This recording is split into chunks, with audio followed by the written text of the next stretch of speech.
Beauty Gold vous présente le journal.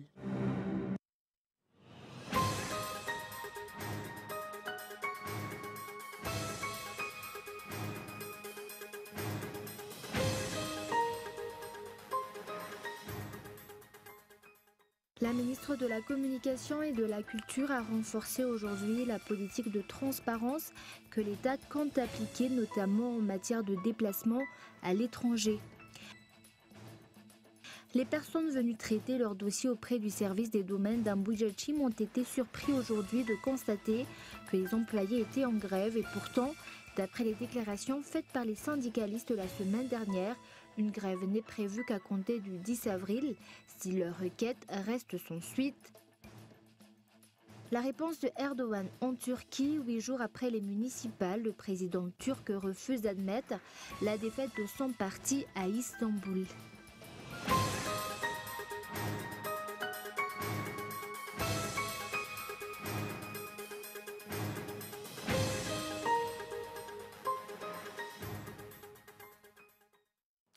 Bonsoir à tous et bienvenue dans cette édition du journal en version française sur Cool TV. À la une aujourd'hui, une collaboration de l'UNICEF avec l'État malgache a permis de fournir des matériels pour approvisionner la partie sud de l'île en eau potable. Ces pièces ont été réceptionnées aujourd'hui par Andra Duil, le président de la République à Tuamas, et l'objectif est de fournir à un maximum de personnes l'accès à l'eau potable. Reportage. L'UNICEF a fait don de 559 pompes manuelles pour la partie sud de l'île afin que les habitants de ce secteur puissent avoir accès à l'eau potable. Ce matériel est destiné principalement aux régions Nalandrouf, Boeing, Atsimwanjefan, Anous, Anjouy, Atsimwatsanan qui serviront à la réhabilitation ou à la reconstruction de forages et puits à motricité humaine. L'importation de ces matériels par l'UNICEF intervient après une évaluation effectuée dans ces régions et près de 100 000 personnes pourront en bénéficier. Une collaboration de l'UNICEF avec l'État malgache, rappelant que la politique générale de l'État s'est fixée comme objectif d'augmenter de manière substantielle l'approvisionnement en eau potable de nos concitoyens.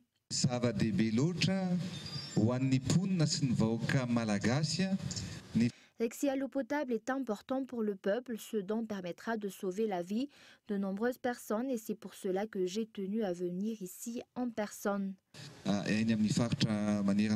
Merci. Je crois que vous méritez bien votre nom de TGV, je m'excuse, parce que vous avez débloqué en moins de 5 jours un problème qui date depuis juillet 2018. On ne peut que vous remercier. Vous remercier au nom de ces enfants malgaches, parce que ces pompes, ces 459 pompes, les équipements et afférents vont permettre l'approvisionnement en eau après plus de 100 000 personnes ici à Madagascar. Le chef d'État a souligné aujourd'hui que cette action est importante puisque l'approvisionnement en eau potable dans tout Madagascar fait partie des priorités de l'État. Ces matériels ont été remis officiellement aujourd'hui au port de Tuamas. Et comme nous l'avons annoncé dans les titres, la ministre de la Communication et de la Culture a renforcé aujourd'hui la politique de transparence que l'État compte appliquer, notamment en matière de déplacement à l'étranger. Un geste qui fait suite au voyage effectué par le chef d'État malgache dans ce pays. Cette ministre a également apporté quelques explications sur le contrat-programme du gouvernement. Reportage d'Henri Florian. Aujourd'hui, la ministre de la Communication et de la Culture s'est exprimée sur le déplacement du chef d'État au Sénégal après avoir été convié comme invité d'honneur à la 59e année de la fête nationale du Sénégal. Dorénavant, les sorties à l'étranger vont servir uniquement les intérêts de l'État et un rapport sera effectué pour qu'il y ait transparence. Auparavant, le peuple n'était pas informé concernant la délégation envoyée et leur mission. Actuellement, nous mettons en pratique une politique de transparence en informant la population des raisons de chaque déplacement et des résultats obtenus. C'est notre devoir, nous devons cela à la population. Laissons le chef d'État faire lui-même son rapport sur son voyage. Toutefois, ce que je peux vous garantir, c'est que ce voyage a porté ses fruits. Cette ministre a également renforcé le fait que chaque ministre devrait faire un rapport régulier pour mesurer les travaux effectués. Le chef d'État et le Premier ministre a conclu que l'on appelle un contrat-programme, un contrat qui détermine ce qui devrait être fait au cours du mandat du chef du gouvernement. Le chef d'État a donné son accord, mais exige que ces travaux soient exécutés à temps, d'où l'évaluation à mi-parcours après 6 mois. Une amélioration de la politique de gestion du pays fait partie des objectifs de ce régime afin que les actions du pouvoir exécutif profitent au peuple malgache. Et à Madagascar, la campagne électorale est régie par la loi. Chaque candidat doit se conformer au texte en vigueur selon les explications de la CENI. Et pour cela, un suivi strict est nécessaire d'après les explications apportées par le KMF Knoé. Reportage. Les conditions à respecter au cours de la pré-campagne électorale sont disposées dans l'article 55 de la loi numéro 2018-008 relative au régime général des élections et des référendums. D'après les explications apportées par la CENI, cet article détermine ce que les candidats peuvent ou ne peuvent pas faire au cours de la pré-campagne. Mila mitandrina ny candidat satria ao anatin'izay le fiomanana ny fiatrehana ny fampielezan-kevitra izay. Les candidats doivent faire attention, ils peuvent faire part de leur candidature et réunir un comité de soutien au cours de la pré-campagne. Ils doivent également faire part de leur programme. Il revient aux candidats et à ses partisans de déterminer jusqu'où ils peuvent aller au cours de la pré-campagne. Anjara ny candidat sy ny mpanohana azy ny mandanjalanja hoe hatraiza zany ny fetra. D'autre part, le KMF Knoé au Comité national d'observation des élections affirme que le respect des termes des lois en vigueur dépend de la volonté de chaque candidat. Les suivis sont également nécessaires.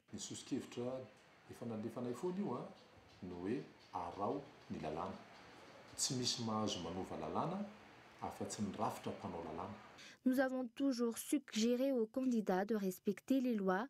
Il n'y a que les institutions responsables qui peuvent modifier les lois. Nous poursuivons les suivis puisqu'il faut que nous fassions notre rapport. Pour rappel, l'élection législative se tiendra le 27 mai prochain. La campagne électorale débutera le 6 mai et durera 21 jours. Et actualité sociale, les personnes venues traiter leur dossier auprès du service des domaines d'Ambujajim ont été surpris aujourd'hui de constater que les employés étaient en grève. Et pourtant, d'après les déclarations faites par les syndicalistes la semaine dernière, une grève n'est prévue qu'à compter du 10 avril si leur requête reste sans suite. Une situation qui n'a pas manqué de soulever de nombreuses questions. Reportage. D'après les informations fournies par les employés du service des domaines la semaine dernière, ils procéderont à une grève à compter du 10 avril prochain si leurs collègues incarcérés suite à l'affaire de vente de terrains domaniaux ne sont pas libérés par les autorités.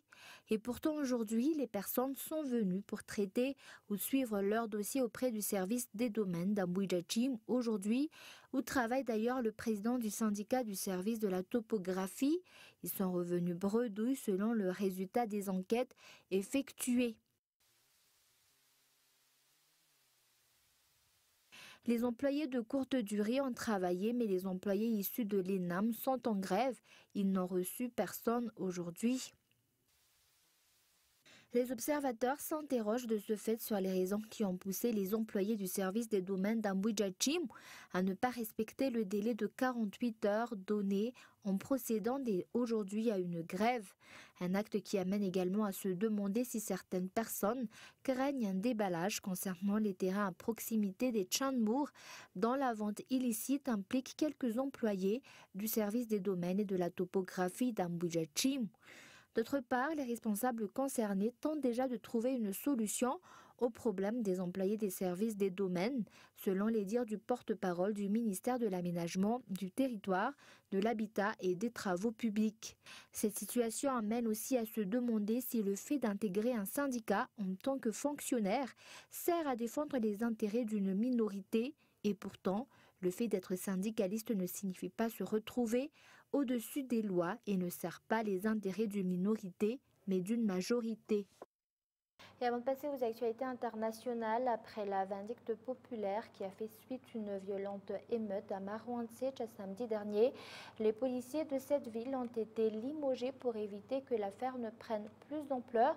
Une enquête a également été ouverte et selon les explications des responsables au niveau de la police nationale impliqués dans cette affaire seront sanctionnés. Au dernier bilan, à la suite de ce soulèvement populaire, 2 personnes sont décédées, dont un policier et 22 maisons ont été incendiées.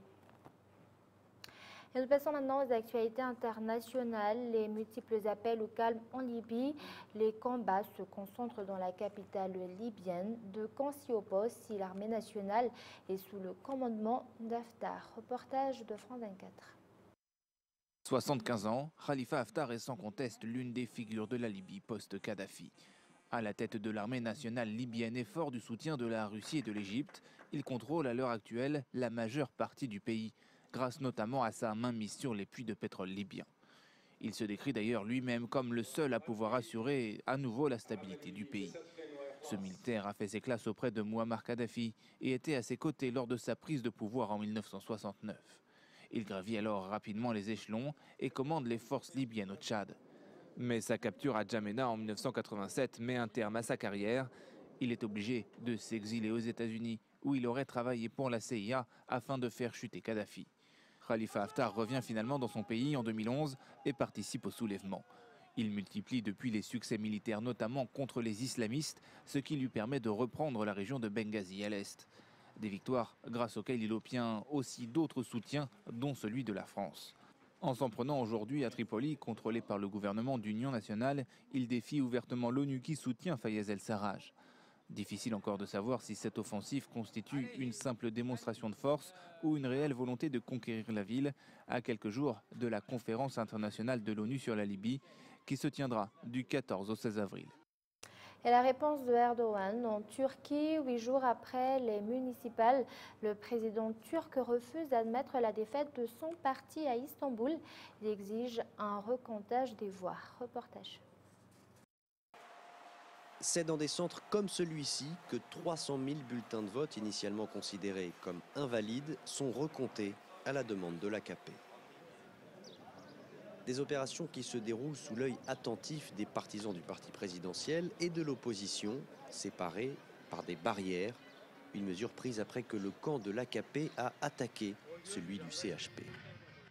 J'attends l'annonce de la victoire de l'AKP, si Dieu nous l'accorde. Vous pensez que vous allez gagner? Si Dieu veut, car nous faisons face à de l'injustice. Vous travaillez pour quelle chaîne? Une chaîne française? Ah non, pas de question, non. Ça fait une semaine qu'on attend alors que nous savons que nous avons gagné. Ils doivent l'accepter. Quand il y a des gagnants, il y a aussi des perdants. Ils doivent l'accepter. Vous pensez que vous serez maire? Sérieusement, oui. Je vois bien qu'il y a une tentative de gagner du temps. Au nom de la démocratie, la commission électorale ne peut accepter de nouvelles demandes, car cela créerait un précédent malvenu pour la Turquie. Avant même la publication des résultats du second décompte, l'AKP a demandé de recompter la totalité des bulletins de vote dans 38 des 39 districts d'Istanbul. La course à la mairie de la plus grande ville de Turquie n'a peut-être pas encore livré tous ses secrets. Et avant de se quitter, je vous rappelle les grands points de ce journal. La ministre de la Communication et de la Culture a renforcé aujourd'hui la politique de transparence que l'État compte appliquer, notamment en matière de déplacement à l'étranger, un geste qui fait suite au voyage effectué par le chef d'État malgache au Sénégal. Et les personnes venues traiter leur dossier auprès du service des domaines d'Ambouijachim ont été surpris aujourd'hui de constater que les employés étaient en grève et pourtant, d'après les déclarations faites par les syndicalistes la semaine dernière, une grève n'est prévue qu'à compter du 10 avril si leur requête reste sans suite, une situation qui n'a pas manqué de soulever de nombreuses questions. Et la réponse de Erdogan en Turquie, 8 jours après les municipales, le président turc refuse d'admettre la défaite de son parti à Istanbul et exige un recomptage des voix. Et voilà, c'est la fin de ce journal. Merci de votre fidélité. Juste après ce journal, suivez le journal en version malagasy. Au revoir.